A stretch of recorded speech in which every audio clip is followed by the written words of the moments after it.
querido irmão, irmã, você amigo, amiga que nos acompanha. Esse é mais um episódio da nossa EBD Ágape, que vai ao ar sempre aqui no nosso canal no YouTube.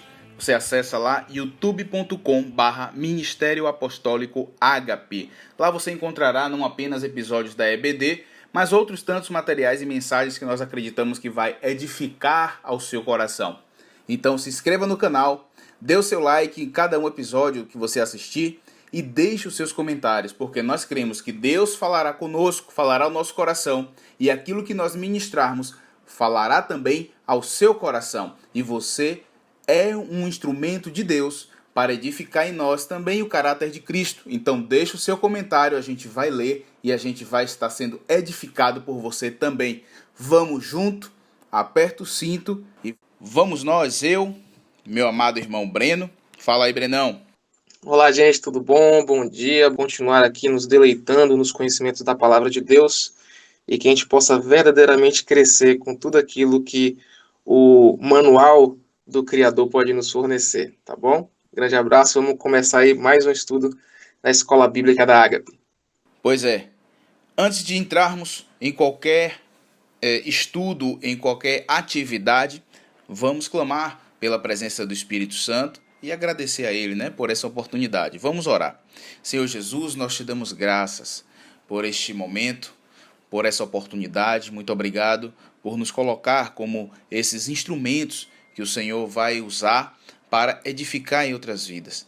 Muito obrigado também pela oportunidade de ser edificado, de ser marcado, de ser moldado, trabalhado, cortado também pela palavra do Senhor. Em nome de Jesus, envia-nos a revelação, amigo Espírito Santo, traz até nós aquilo que está entre as letras, entre as linhas, aquilo que está na essência dessa palavra e que os olhos humanos não veem. Em nome de Jesus, nós já te agradecemos por este auxílio, pela tua fidelidade e por mais um momento em que seremos tremendamente abençoados. Amém. Amém. Vamos lá. Eclesiastes, como é tradicionalmente tratado, foi escrito por Salomão. Assim como vimos em Provérbios, que tem provérbios que não foram escritos por Salomão, mas a maioria do livro de Provérbios a maioria dos provérbios do livro de Provérbios foi escrito por Salomão. Eclesiastes, Salomão e depois vem Cantares. Desde já, eu coloco aqui para você que você será grandemente abençoado na nossa reflexão sobre o livro de Cantares. Deus tem trazido algo muito poderoso ao nosso coração e eu acredito que você terá grandes surpresas com o Espírito Santo, assim como nós estamos tendo. Voltando, Eclesiastes. O nome Eclesiastes deste livro, em português, nos remete a algo que nós falamos, inclusive, no episódio anterior sobre Provérbios, onde falamos, não sei se vai lembrar, da palavra lá em 1 Pedro, quando fala que somos nações eleita. Aquele eleita lá remete à palavra grega eclesia, que significa assembleia, e significa aquele que fala a uma assembleia. O termo hebraico correspondente é o goelet. Não sei se essa é a pronúncia correta, porque não falo hebraico. Mas o que importa é que você entenda o significado, que é o seguinte: trata-se de uma menção a uma pessoa, a um indivíduo que convoca uma assembleia. Ou seja, é como se fosse um professor, um pregador, uma pessoa que instrui a um grupo de pessoas, a assembleia. Então, inicialmente eu já quero trazer para você que você não verá aqui nós tratando do livro de Eclesiastes como sendo um momento em que Salomão está triste e pesaroso porque está próximo da morte. Nós veremos um homem agora que ensina. Em Provérbios nós vimos um homem que é muito sábio, gloriosamente sábio, mas ele também executa aquilo que ele ensina. Nesse momento de Eclesiastes, não. Ele aqui é um ancião, é um consultor, é alguém que está num ambiente onde ele vai ser consultado, ele passa instruções da sua experiência e da sua sabedoria. Esse é o livro de Eclesiastes. Brenão, fala daí. Esse comentário do pastor Guilherme é bem, muito importante, porque a gente não vai dissociar, né, o que a pessoa falou da vida da própria pessoa, né? Salomão, entender o que Salomão falou é também entender o que Salomão estava vivendo. Então, é muito importante dizer que esse livro faz parte da palavra de Deus, mas é um homem falando essa palavra. E quando a gente coloca no ambiente geográfico, no ambiente físico, no ambiente emocional dele, a gente consegue extrair a mensagem, né? Aquela questão de ter um texto dentro do ambiente que aquele texto foi colocado. Então, para ficar claro, né, mas vou só fixar mais uma vez, né, bater de novo no que o pastor e mestre Guilherme trouxe, em Provérbios, Salomão é um homem, talvez seja um homem né, maduro, mas não é um senhor de idade, né? Isso. Já em Eclesiastes, ele já escreve situações, principalmente no último capítulo de Eclesiastes, a respeito da velhice, né? Sim. Então, e também orientando o filho dele como ele fez em Provérbios, mas já falando da velhice. Então, é uma obra literária e uma obra espiritual fantástica, porque nós podemos olhar para a vida de um homem do início até a sua velhice e extrair informação disso para que a gente possa não cometer os mesmos erros e ver qual é a esperança que está nos aguardando com a sabedoria que ele traz para a gente. Então, vemos, é possível, né, inferir que vimos aqui o Cristo revelado no ambiente do arrependimento, no ambiente da alegria no dia, na alegria de ter mais uma oportunidade, na alegria de você ser consciente daquilo que você fez, das obras que você tem edificado. Isso é bênção, é dom de Deus, foi feito para você e para os que estão à sua volta. Você deve desfrutar disso, você deve congregar pessoas com você para desfrutar disso e glorificar a Deus nesse ambiente, mas sempre olhando para algo além, acima do sol, porque não há nada novo, como diz bem o Salomão, Eclesiastes 1:3.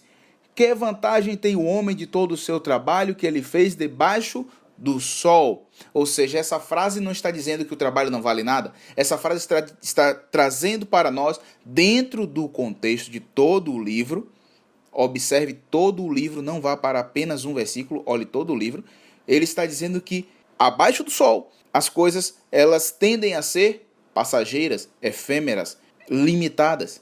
Existe algo muito maior além disso. Breno, faça suas considerações, nos abençoe, por favor. Vamos lá. O livro de Eclesiastes é interessante para mim porque foi o primeiro livro que, digamos, eu me apaixonei na Bíblia, né? Eu ainda era estudante na faculdade e eu gostava muito do livro porque essa questão do sentido da vida foi algo que me acompanhou desde que eu era mais novo. Eu queria saber, eu lembro que eu perguntei à minha mãe qual era o sentido de eu ter que fazer as coisas certas, por exemplo, né? Motivado por outras questões, eu queria saber o que que levava, por que que a gente tinha que viver uma vida de maneira correta. Então, quando eu li Eclesiastes, foi um livro que chamou muita atenção, né? Eu era jovem, adolescente, com 18, 19, 20 anos, por aí. E é um livro muito bom, né? E o que o pastor Guilherme está trazendo para a gente é a questão de que Salomão, no livro de Eclesiastes, ele consegue traduzir, muitas vezes, qual o sentimento que pode ter uma pessoa que conquista todas as coisas, né? Então, essa frase, por exemplo, do que está embaixo do sol e que ele repete mais de uma vez, mostra que ele está analisando a vida como alguém que não tem a perspectiva de Deus. Então isso é muito legal, porque isso não trata somente das pessoas que já se dizem cristãs, né? Ele está trazendo a ideia de que se você avaliar a vida e estudar a vida, e Salomão fez isso, ele estudou as artes, os livros, ele viu os comportamentos humanos, a conclusão que ele chega é que é inútil, né? de que não tem um propósito. E ele começa a mostrar quais são as conclusões que você tira quando você vê essa vida embaixo do sol, né, como a única vida que existe. E aí é interessante notar que em momentos específicos do livro, a gente pode até comentar isso aqui depois, Salomão começa a trazer a perspectiva de Deus sobre a vida. Ou seja, quando ele coloca Deus no cenário da vida, ele consegue ter e demonstrar uma sabedoria ainda maior. Vale lembrar que muitas pessoas são inteligentes, muitas pessoas são sábias e vão sim ter a capacidade de analisar o que acontece na vida. Elas vão analisar a economia, as relações humanas, as relações emocionais. E a conclusão que Salomão está trazendo é: bom, se nós vivemos nessa vida debaixo do sol e acontece a mesma coisa para o ímpio, quanto para aquele que é justo, acontece a mesma coisa para os homens quanto para os animais, ambos irão morrer. Então, qual é o sentido? Inutilidade do que a gente faz, inútil o que a gente faz. É o que Salomão diz. E aí, como o pastor e mestre Guilherme trouxe para a gente, isso não é questão de depressão necessariamente, né? Isso pode nos alertar para a conclusão, ou seja, se nós esperamos apenas nessa vida, como diz Paulo, nós somos os mais miseráveis de todos os homens, né? Isso Paulo se referindo ao cristão. Eu amplio essa conversa para todas as pessoas que estão nos ouvindo, sejam elas declaradamente cristãs ou não, sejam que elas declarem que acreditam em Deus ou não. A gente vai ganhando experiência na vida e a sensação que me dá, eu ainda sou muito jovem, né, mas a sensação que me dá das coisas que eu já conquistei é que depois de conquistada, elas perdem um pouco a beleza e a gente começa a não dar tanto valor e parece que a gente precisa estar sempre reconquistando e reconquistando e reconquistando para fazer sentido para essa vida debaixo do sol. Então, o comentário que eu queria deixar é que é um livro muito interessante para que as pessoas leiam, sejam elas cristãs ou não, na análise de um rei que tinha três coisas que muita gente procura. Ele tinha poder, porque ele era rei daquela nação. Ele tinha dinheiro, né? Ele tinha muito dinheiro, tinha muita riqueza, e ele inclusive fala: eu me lancei para aproveitar e conhecer ao máximo dos prazeres da vida, né? Ele tinha como fazer isso porque ele tinha dinheiro para fazer. Salomão era riquíssimo, né? E ele também tinha fama. Salomão ficou famoso em vários lugares. Então, três pontos que muitas vezes nós seres humanos buscamos, né? E quando falo nós, eu digo toda a humanidade. Nós temos poder nas relações ou buscamos poder. Nós muitas vezes estamos atrás de recursos financeiros para poder realizar aquilo que a gente deseja, poder experimentar coisas. E também nós muitas vezes gostamos de ser reconhecidos, né? Nós temos às vezes a necessidade de que o outro nos olhe, né? Não vou dizer nem necessidade, mas um sentimento de que os outros nos olhem. Então, ler a história de Salomão passa a ser muito interessante para que a gente veja quais são as conclusões de alguém que passa por tudo isso e olhando somente para a questão de debaixo do sol, olhando somente para uma vida que não teria Deus envolvida. Então fica aqui o comentário para a gente perceber que uma das conclusões de Salomão, ou uma das mudanças, para não falar já do final do livro, uma das mudanças de discurso que Salomão pode ter no livro de Eclesiastes é quando ele começa a trazer o além da vida debaixo do sol. Quando ele começa a trazer o personagem que não está somente debaixo do sol, que é Deus. E aí lembrando que desde lá do início de Provérbios, Salomão traz que o temor a Deus é o princípio da sabedoria. Então, a sabedoria que não tem Deus como princípio, de acordo com o que Salomão traz, é uma sabedoria que pode nos levar a uma conclusão de depressão, a conclusão de que a gente não tem muito o que retirar da vida, a não ser os prazeres que ela aqui nos dá.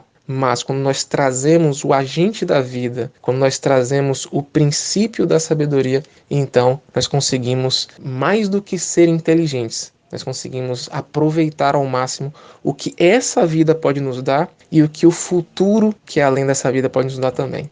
Esse comentário continue passando para o pastor e mestre Guilherme. Pois bem, diante desses ensinos, né, sobre vaidade, sobre sabedoria, qual deve ser a nossa atitude diante do fato de que nem as realizações, nem as coisas materiais têm valor permanente? O que fazer agora com o meu dia a dia, com o meu trabalho, com o meu zelo com as coisas do Senhor, com o meu zelo com a família, com o meu zelo com o dom que Deus me deu, com, enfim, inúmeras coisas, trabalhos, bens, pessoas que nós cuidamos. O que fazer com isso, já que tudo é passageiro? Aí a gente entra no tema secundário do livro, que é o ensino do professor Salomão sobre como devemos desfrutar das coisas da vida e das coisas que Deus tem nos concedido. Só complementando, pastor, a visão que nós temos do futuro interfere no nosso presente. Porque nós podemos ter a consciência do que o que a gente faz agora vai refletir em algo depois. A maneira com que nós encaramos o que é no futuro vai sim alterar a forma com que nós encaramos a nossa realidade no presente, né? Então, se as pessoas entendem que não haverá nada depois da morte, não haverá futuro nenhum, é somente a questão dessa vida debaixo do sol, as conclusões são aquelas, podem ser aquelas que Salomão descreve, de que tudo é vaidade, né? É inútil fazer muitas coisas, mas uma vez que você muda a visão de futuro, queria deixar isso, né, esse comentário aqui, essa complementação, de que o que acreditamos do futuro vai ter reflexos importantíssimos de como a gente age no presente. Se nós entendemos uma eternidade, nós aturamos sacrifícios aqui na Terra, nós entendemos dificuldades para poder alcançar um bem maior. Se não há eternidade, se não existe o porvir, então o sofrimento não tem também nada, ou não tem essa ligação direta com a eternidade. Um exemplo simples para isso. Nós podemos estudar muito para conseguir um certo emprego, nós podemos nos dedicar muito para conseguir um certo recurso financeiro. Pelo gozo que nos está proposto, pelo futuro que a gente acredita, a gente abre mão de coisas no presente. Então, a avaliação do que temos aqui no presente tem muita relação com a nossa crença no futuro. Lembrando que, no final, Deus nos julgará pelo modo como exercemos esse direito, essa responsabilidade. Veremos isso ponto a ponto na palavra do Senhor, no livro de Eclesiastes, a partir de agora. Vamos lá, abra sua Bíblia em Eclesiastes 1, verso 2, que diz assim: vaidade de vaidades, diz o pregador, vaidade de vaidades, é tudo vaidade. Eu já te digo que no último capítulo, vá lá, capítulo 12, folheie a sua Bíblia, esteja com a Bíblia na mão. Eu espero você pegar a sua Bíblia. Brincadeira, não vou esperar não, porque senão a gente vai ficar aqui com um som, ou melhor, com um silêncio eloquente, um silêncio que vai nos incomodar. E, enfim, eu vou falando, você dá pause, vai pegar a sua Bíblia, mas esteja com a Bíblia na mão. De preferência, Bíblia de papel, para que você manuseie, tá? Faça isso aqui, ó. É importante folhear, pegar, ver essa palavra. Amém? Eclesiastes 12, verso 8. Vaidade de vaidade, diz o pregador. Tudo é vaidade. Então, esse é o começo e o fim do livro de Eclesiastes. A intenção não é desmotivar ninguém, não é fazer ninguém andar cabisbaixo dizendo não vale a pena trabalhar e construir coisas. O sábio, o professor, né, vamos tratar assim nesse momento, o professor Salomão fala de uma sabedoria desprovida de valor verdadeiro. Vamos para o capítulo 2. Especificamente, vamos ler o verso 11. Leia do verso 1 ao 12, tá? E eu vou ler aqui especificamente o verso 11, que diz: E olhei eu para todas as obras que fizeram as minhas mãos, como também para o trabalho que eu, trabalhando, tinha feito. E eis que tudo era vaidade e aflição de espírito, e que proveito nenhum havia debaixo do sol. Ou seja, essa mensagem aqui não está dizendo que não vale a pena, mas está dizendo para nós, você vai ver, a gente vai chegar até o final e você vai entender isso que eu já estou afirmando desde agora, que Salomão ele não está desmotivando, pelo contrário, ele está preparando o nosso coração para que não coloquemos esperança sobre um tempo vindouro baseado tão somente naquilo que estamos fazendo aqui. Então, trabalhe aqui, faça tudo, ok, mas isso fica. As obras da agora ficam. O que importa é o que você está fazendo, além dessas obras que veremos à frente, o ímpio e o justo fazem. Existe algo a ser feito num ambiente que nós chamamos de altar secreto. Aí sim a gente vai construir em outro ambiente e esse falará, muito pelo contrário, para a eternidade. Ou seja, as obras humanas convencionais, normais, que todo homem pode fazer, elas são passageiras, só vai ser para esse tempo. Todavia, as obras que faremos no nosso altar secreto, no nosso momento de intimidade, elas falarão eternamente. Brenão? Sim, e uma das coisas interessantes a respeito da eternidade, né, de pensar nas coisas eternas, é que a eternidade ela não é apenas o tempo futuro. A eternidade ela é passado, presente e futuro. É todo o tempo de existência. Deus não tem início nem fim. Deus é eterno. Então, quando a gente pensa em relações, quando a gente pensa na eternidade, a gente acaba dando mais valor e significado às ações do presente. Na verdade, a gente vai acabar trazendo vida, a vida de Deus, para ações e situações do presente e do agora. Então, a eternidade não é simplesmente, a questão da visão da eternidade, não é você desconstruir o valor do agora para colocar todo o valor da vida no futuro. Não. É você conseguir ter esse balanço, né? Esse equilíbrio de todos os tempos da nossa vida. O passado, aquilo que a gente já fez, o presente que a gente está vendo agora e o futuro, que é o que nos espera, a questão da esperança. Então, quando a gente traz a eternidade, a presença de Deus para a conversa, a gente começa a dar mais valor e dar um outro significado à nossa vida agora, né? E o que vem em seguida aí, meu pastor? Em seguida, sugiro que você vá, sugiro não, peço que você vá à leitura dos versos 12 a 18. 12 a 18 não, melhor, vá do 12 ao 26. 12 ao 26 e eu vou ler aqui especificamente o verso 24. Não é, pois, bom para o homem que coma e beba e que faça gozar a sua alma do bem do seu trabalho? Isso também eu vi que vem da mão de Deus. Então você já vê que ele já começa a balancear as ideias. Olha, tudo é passageiro, tudo é enfado, é vaidade. Você está correndo atrás, beleza, quer realizar um sonho de esposa, de filho, de mulher, mas você também quer se realizar perante aquilo que você vê dos outros homens. Então, é vaidade, vamos admitir isso, é passageiro, é efêmero, é do homem e todo homem tem. E em certo ponto, é isso que muitas vezes te impulsiona.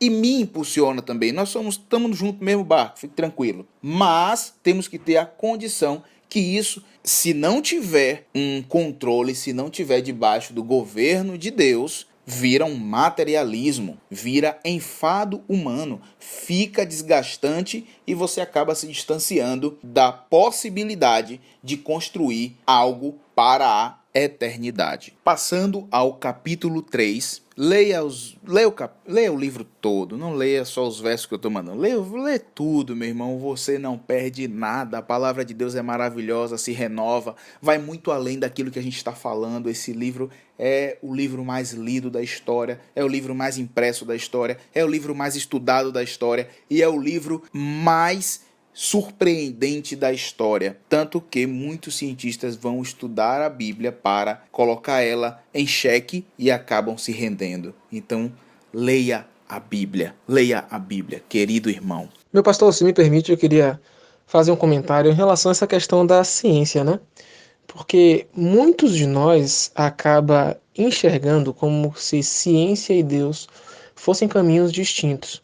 Eu acho que vale a pena, né, falar um pouco. Minha formação, sou engenheiro aeronáutico pelo ITA, fiz mestrado em termodinâmica e consigo, né, sou um homem de Deus, né, na verdade sou homem de Deus antes dessas coisas, isso por convicção pessoal. Mas eu quis trazer essas titulações por um motivo, porque nós aprendemos, né, muitas vezes que ou você escolhe um caminho ou você escolhe outro. Ou você se apoia na ciência ou você se apoia em Deus. E essa dicotomia, esses dois caminhos, essa apresentação ela é falsa. E como é que a gente percebe que ela é falsa? Primeiro, porque o povo de Israel ele é bastante desenvolvido tecnologicamente e é uma nação que tem muitas pessoas que creem em Deus, uma nação que foi levantada pelo próprio Deus e dali saiu uma quantidade significativa de prêmios Nobel, né? Segundo ponto é que cientistas renomados, e eu vou dar alguns nomes aqui, eram cientistas que acreditavam em Deus e que falavam de Deus e que estudavam Deus.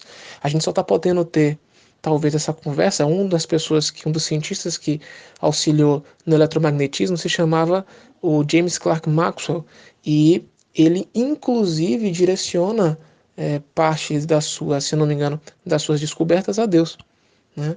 Então, nós fomos apresentados muitas vezes numa escola, num ambiente escolar, de que ou você ia para o caminho de Deus ou você ia para o caminho da ciência. A primeira coisa que eu queria chamar a atenção é que ciência significa conhecimento. E que o próprio Einstein, né, não estou dizendo aqui que Einstein é ateu, que Einstein é judeu, que é cristão, nada disso. Ele levantou uma questão num dos congressos ou simpósios, se eu não me engano, na Suíça, dizendo que o método científico era limitado. Eu vou usar a palavra limitado porque ele pode ter usado uma palavra um pouco mais severa, né? O que é método científico? No que é que se baseia o que hoje a gente chama de ciência? O que hoje a gente chama de ciência é dizer assim, olha, se eu consigo comprovar por métodos científicos, por experiência, então aquilo está dentro da chamada ciência. Daí ao que chamamos de ciência, ser chamado de verdade, é um longo caminho. Por quê? Porque primeiro a ciência muda de tempos em tempos. Basta um pouco de honestidade das pessoas ou de análise, às vezes a gente não vai fazer a profundidade da análise. O átomo científico ele foi mudando, mas o átomo existe há muito tempo. Então, a própria ciência, o que chamamos de ciência, considera que o átomo que existe hoje é o átomo que existia há bilhões de anos atrás. Mas o entendimento científico do homem a respeito do átomo mudou. Então, se eu entendo que a verdade é somente o conhecimento científico de agora, eu nego a própria ciência. E aí, a gente tem que tomar muito cuidado, porque eu vim de uma escola, né, que em certa parte pode ter colocado em xeque ou é Deus ou é ciência, mas eu quero deixar isso muito claro para pessoas que gostam de ciência e para pessoas que não gostam de ciência. De que ciência é uma arte humana de tentar entender o mundo ao redor. É, no mínimo, arrogante a gente dizer que só é verdade aquilo que entendemos. Então, Deus nega a ciência? Não, Deus nos dotou de conhecimento. Desde lá do Éden, Deus deu capacidade para o homem, para dar nome para bichos, para animais. Nós somos seres inteligentes, graças a Deus. O segundo ponto é dizer que a nossa inteligência é capaz de entender todas as coisas. E aí, mais uma vez, o livro de Eclesiastes aparece como uma preciosidade, como uma pérola na Bíblia. Porque Salomão, ele está mostrando que se você vai para o caminho único do conhecimento humano, algumas mazelas podem aparecer na sociedade. Nós vemos uma sociedade com muitos jovens hoje que se perguntam por que vivem. De muitos jovens hoje que não veem a perspectiva de um futuro. E a resposta que Salomão traz é, olha, eu posso sim ter uma perspectiva de futuro, eu posso sim fazer ciência, há como você viver na vida, gozando dos prazeres da vida de forma equilibrada, lembrando de temer a seu Criador, porque mais tarde ele vai ter uma conversa com você. Não são poucos os ramos da ciência e de cientistas que estudam a presença e estudam a atuação de um Deus sobre a natureza. Então, o cuidado que a gente tem que tomar é: nós viemos de escolas e a gente deve tomar o cuidado de não chamar de conhecimento científico o conhecimento direcionado que nos deram. Então, muitas vezes as pessoas vão falar de biologia, mas elas não estudaram o autor, elas não estudaram a fonte, elas não foram atrás, não teve uma profundidade. Elas estão na superficialidade de um comentário de um livro ou de um professor. E aí, como professor, eu me coloco como professor, né? Eu sou professor em escolas, e Salomão, como professor, ele é muito honesto. E eu glorifico a Deus pela honestidade da Bíblia. Uma das coisas que me chama muita atenção na Bíblia é a honestidade. Deus não esconde os pecados das pessoas que estão na Bíblia. Deus não esconde o pecado de Abraão. Deus não esconde o pecado do primeiro pastor, que é Pedro. A Bíblia é um livro que se mostra honesto. E Salomão é honesto. Ele fala, olha, aqui, é possível você viver sem a perspectiva de Deus, mas também é possível você viver com a perspectiva de Deus. Vamos lá. Nesse momento, vamos tratar aqui Eclesiastes 3, capítulo 3, versos 11 e 12, que diz assim: tudo fez formoso em seu tempo, também pôs o mundo no coração deles, sem que o homem possa descobrir a obra que Deus fez desde o princípio até o fim. Já tenho conhecido que não há coisa melhor para eles do que se alegrarem e fazerem bem na sua vida. E aí ele repete no verso 13, né? E também que todo homem coma e beba e goze do bem de todo o seu trabalho, isso é um dom de Deus. Mas eu quero falar especificamente sobre o verso 11. Eu vou ler aqui agora para vocês a Bíblia Thompson, que eu também uso. Recomendo para vocês, desde já. Eu gosto muito de usar a Bíblia Plenitude e uso também a Bíblia Thompson. Tenho também a palavra-chave que eu recorro um pouquinho. A palavra-chave eu tenho também ela digital e facilita muito, senão, como diz um pastor que eu ouvi uma vez falar, não é uma Bíblia, é uma laje, né? É difícil de carregar. Então vamos lá. Na Bíblia Thompson, capítulo 3, verso 11, diz assim: também fez formoso em seu tempo, também pôs a eternidade no coração dos homens. E eu gostaria de apelidar esse verso como a célula de Deus no coração dos homens. Deus coloca no nosso coração a eternidade. Por isso, nós nunca vamos saber lidar com a morte. Saber lidar bem, né? Ninguém quer morrer, ninguém quer que aquela pessoa amada morra. Enfim, nós oramos para que as pessoas vivam, nós clamamos ao Senhor para que haja ressurreição. Até que tem alguns que oram para morrer e para matar, mas não é o comum, né? Não é o comum, porque em nosso coração está a eternidade. Ainda no capítulo 3, vamos ao verso 15, que diz assim: o que é já foi, e o que há de ser também já foi, e Deus pede conta do que passou. Pois bem, eu falava no início aqui sobre o segundo ponto, né, um subtema do livro de Eclesiastes, que seria a relação dos homens com aquilo que Deus nos dá e nos coloca para administrar e nos permite relacionar com essas coisas, e que Deus pedirá conta do que fizemos, como fizemos, né? Pois bem, não só aqui, mas também lá em Apocalipse, diz que tudo que nós fazemos aqui está escrito no livro da vida. Cada dia nosso passado aqui está sendo escrito. As nossas obras estão sendo escritas diariamente. Observe que existem dois tipos, vamos tratar assim, dois tipos de lançamentos no livro da vida. Um é o seu nome. No dia em que você aceita a Jesus e confessa ele publicamente como seu único e suficiente Salvador. Ponto. Seu nome foi escrito. A partir de agora, ali começa a ser escrito as suas obras. Está lá em Apocalipse, capítulo 20, leia e você vai entender o que eu estou te falando, caso não tenha ficado claro aqui, tá bom? Não vou entrar para a gente não perder o foco, mas a gente vai chegar lá, né, no estudo de Apocalipse, e Deus será conosco nessa obra.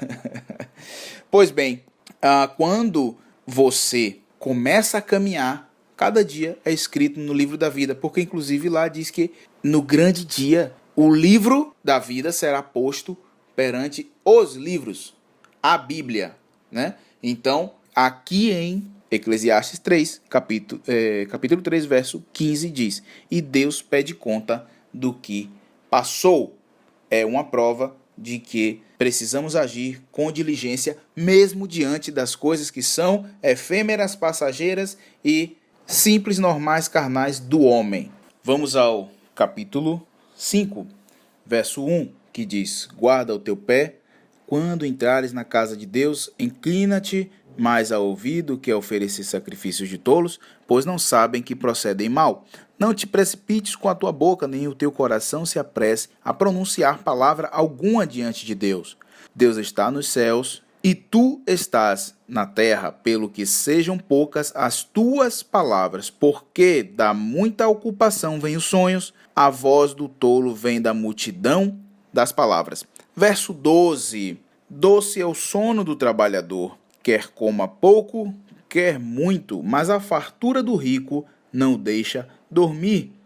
Há um grande mal que vi debaixo do sol, as riquezas que os seus donos guardam para o seu próprio dano, ou as mesmas riquezas que se perdem por qualquer má aventura, de modo que ao filho que gerou, nada lhe fica na mão.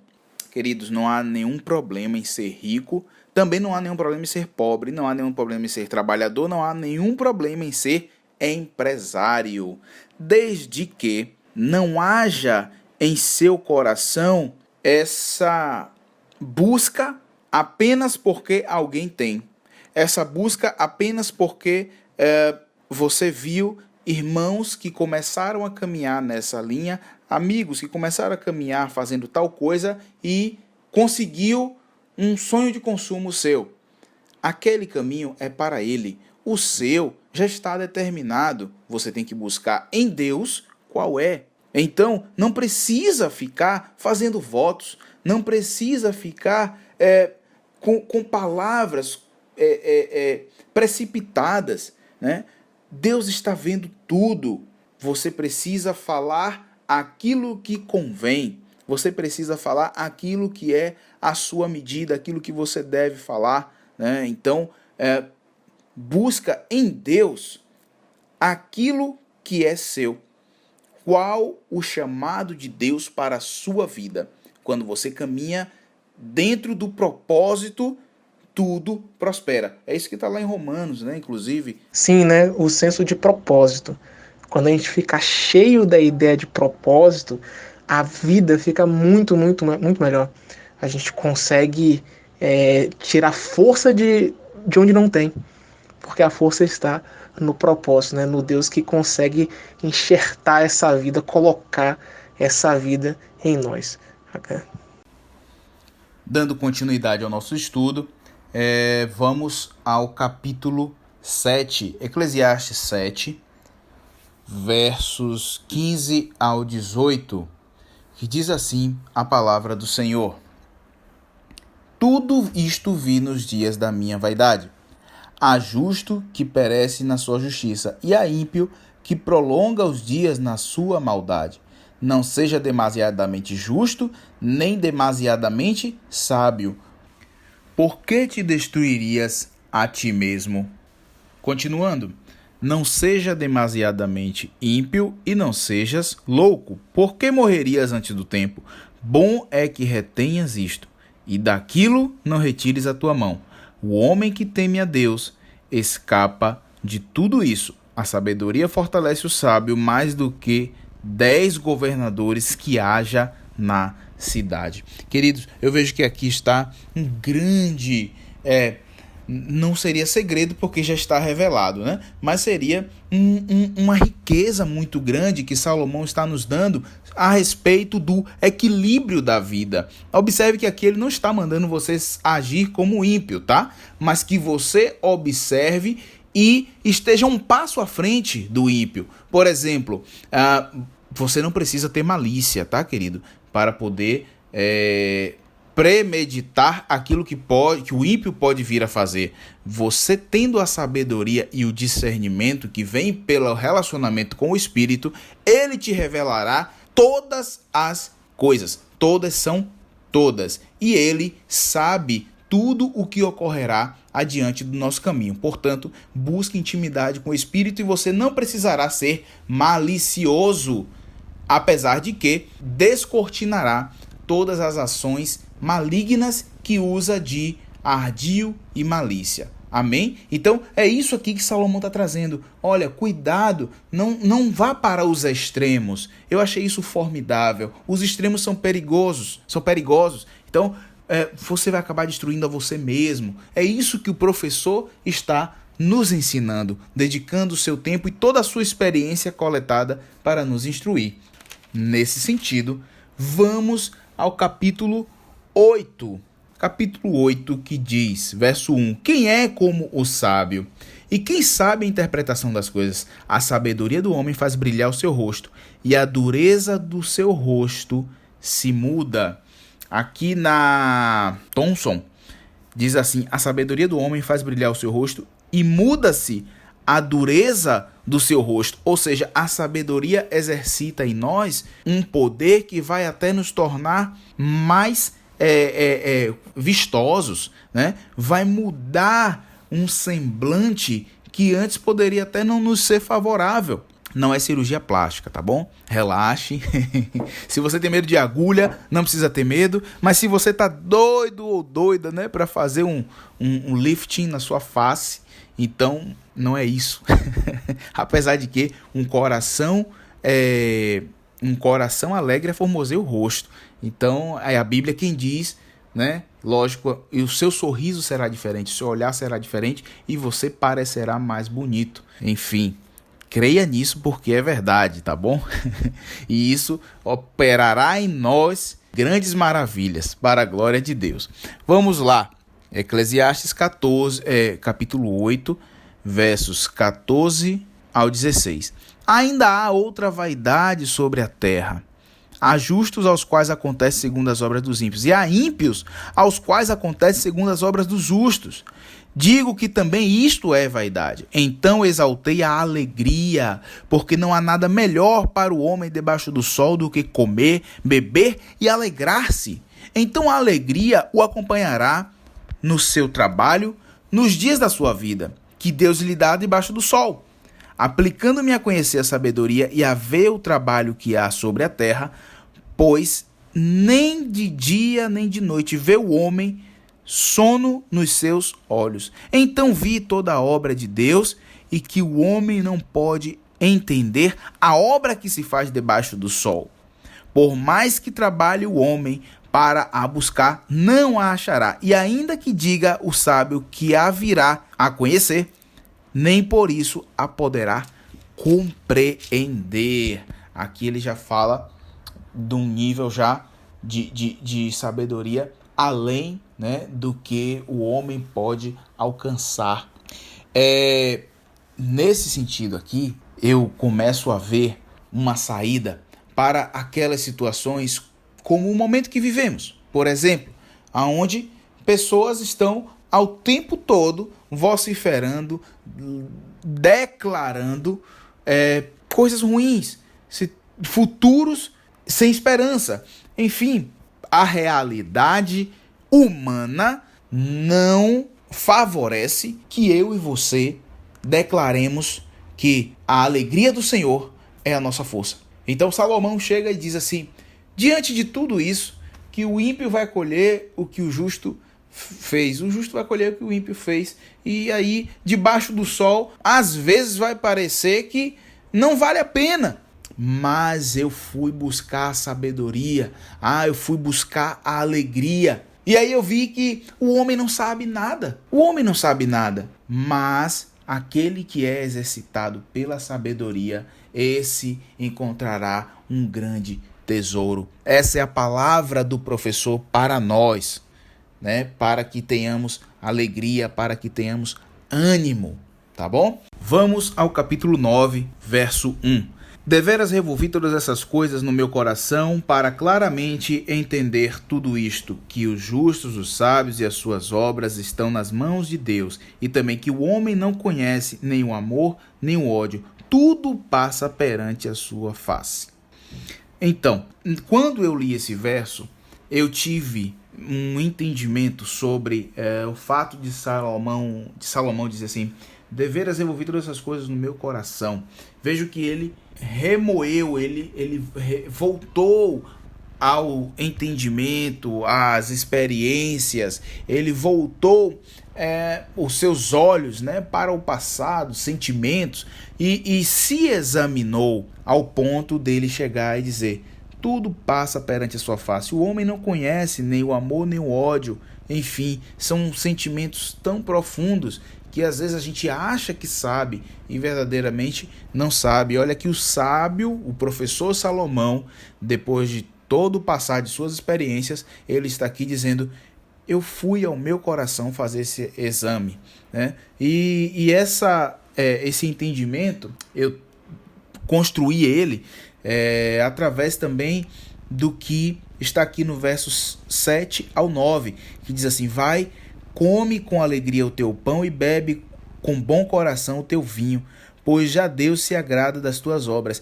Em todo o tempo sejam alvas as tuas vestes, e nunca falte óleo sobre a tua cabeça. Desfruta a vida com a mulher que amas, todos os dias de vida da tua vaidade, os quais Deus te deu debaixo do sol, todos os dias de tua vaidade, porque essa é a tua recompensa nesta vida e do teu trabalho que tu fazes debaixo do sol. Verso 10, vamos ver o verso 10.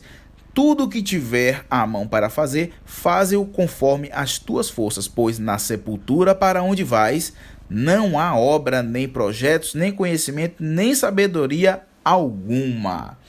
Pois bem, é importante a gente ter essa noção de que há um tempo para tudo, como o próprio Salomão já disse, e a gente precisa ser diligente. Precisamos ter consciência que Deus nos deu coisas maravilhosas para desfrutar, mas não apenas desfrutar de modo que com o desfrutar raso que o entendimento humano passa de usar e descartar. Não é isso. O desfrutar é preparar a terra, semear, molhar a planta, colher os frutos, esperar o tempo, dos frutos, colher os frutos e continuar cuidando da lavoura para novas colheitas. Senão você vai ter que fazer tudo de novo, ir para outro lugar, preparar outra terra, jogar outra semente, e isso não é racional. Isso não é razoável, isso não é plano de Deus para nós. Então, quando o sábio diz aqui: desfruta a vida com a mulher que Deus te deu, com os dias da tua vaidade, e fala também para você desfrutar isso porque é recompensa do seu trabalho. Então, queridos, não tem como olhar para esse livro e achar que esse livro ele está refletindo a vida de um homem triste. Não, não é isso, não é isso. Ele está aqui refletindo e dizendo: olha, há algo bom, desde que você caminhe por um caminho de sabedoria gloriosa, a sabedoria que vem do alto. Tá? Inclusive nesse verso aqui, eu me recordo muito bem que no início de Provérbios, Salomão sempre vinha falando para o seu filho, instruções para o filho, não para a eclésia, tá? Era ali no particular para o filho em casa. Ele dizia nos primeiros versos, ali antes do verso 8, quando ele instruía o filho para ele se proteger da mulher adúltera. E ele dizia sempre: filho, siga os conselhos da sua mãe.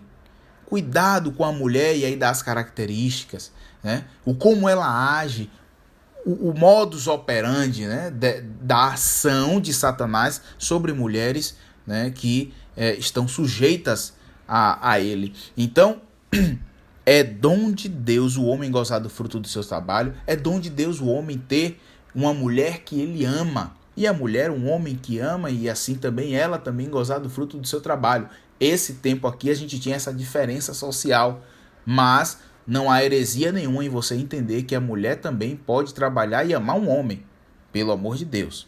Então, vamos ao capítulo 12, para concluirmos. Poderíamos aqui estender muito mais, fazer muitas outras relações, mas a nossa intenção é que você compreenda bem o que está sendo dito nesse livro, tá bom? E aí você vai ouvindo os outros episódios que a gente gravou, e você vai construindo um entendimento. E você vai agora fazendo suas relações, suas anotações bíblicas, para também ir tendo o seu arquivo pessoal. Vamos passar ao capítulo 12 e a gente já vai concluindo a nossa escola bíblica. Capítulo 12, verso 12. Algo aqui bastante interessante que diz assim: demais disto, filho meu, atenta, não há limite para fazer livros, e o muito estudar é enfado da carne.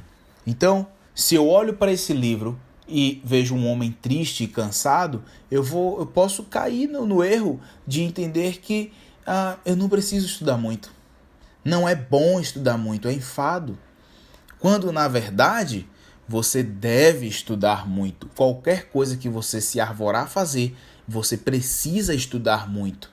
Se você vai ser pregador, você precisa estudar muito a Bíblia, você precisa estudar muito com o Espírito Santo. Se você vai ser ministro de louvor, você precisa estudar muito música e estudar com o Espírito Santo. Se você vai ser professor, que nobre ofício você escolheu. Precisamos de professores nos lugares onde hoje se prega comunismo e marxismo.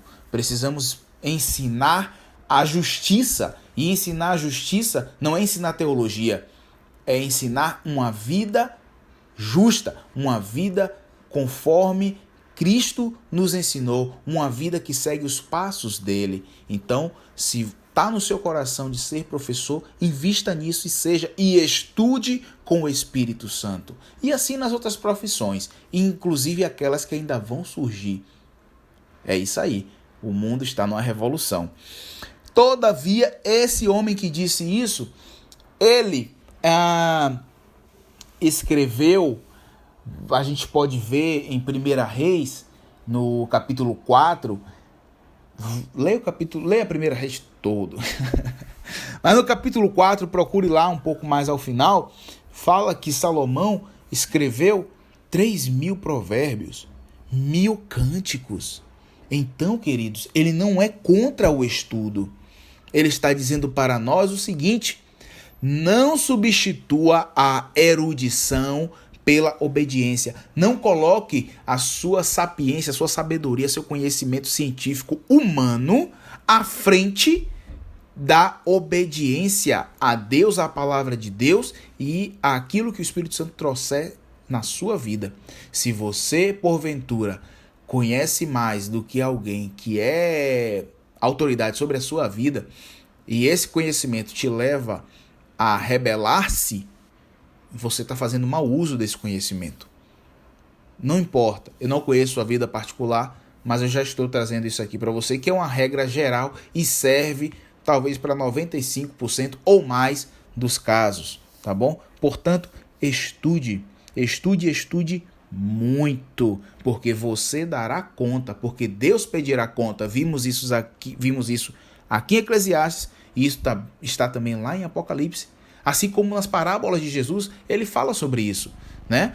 A parábola dos talentos. Você vai dar conta o que você tem feito com o que tem sido dado a você, né? Então, querido, vamos cair para dentro, vamos estudar, vamos pedir ao Espírito Santo que nos dá sem medida. Nos dá sem medida. E ele tem a sabedoria que vai nos levar além, vai nos tirar dessa limitação do ambiente da vaidade e vai nos levar além para o ambiente da sabedoria de Deus, que nos revela coisas que está acima do sol. Beleza? E aí conclui-se, né, o livro de Eclesiastes no verso 12 e 14, dizendo: porque Deus há de trazer a juízo toda obra, até mesmo tudo que está encoberto, quer seja bom, quer seja mal. Não há tristeza nisso, querido. Não há tristeza. Aqui não há espaço para tristeza, mas sim justiça. E um homem que está nesse momento aqui, como eu falei, né, com base lá no capítulo 9, um homem que foi no seu coração, revirou, mexeu e trouxe para nós a luz, dizendo: olha, você vai colher fruto do seu trabalho, isso é dom de Deus, isso é bom, isso é justo, e Deus está observando tudo, nada passa dos seus olhos. Amém, queridos? Esse livro aqui tem sido uma luz muito poderosa para os meus dias, espero que seja para o seu também, e espero você no próximo episódio, onde falaremos sobre cantares. Você receberá algo de Deus precioso debaixo de uma revelação que tivemos à luz da palavra e compartilharemos com você. Que Deus te abençoe. Deixe seu comentário, dá um like aí, segue com a gente, se inscreva no canal e tamo junto. Um forte abraço. É uma honra servir a Deus na sua vida sempre. Beijo.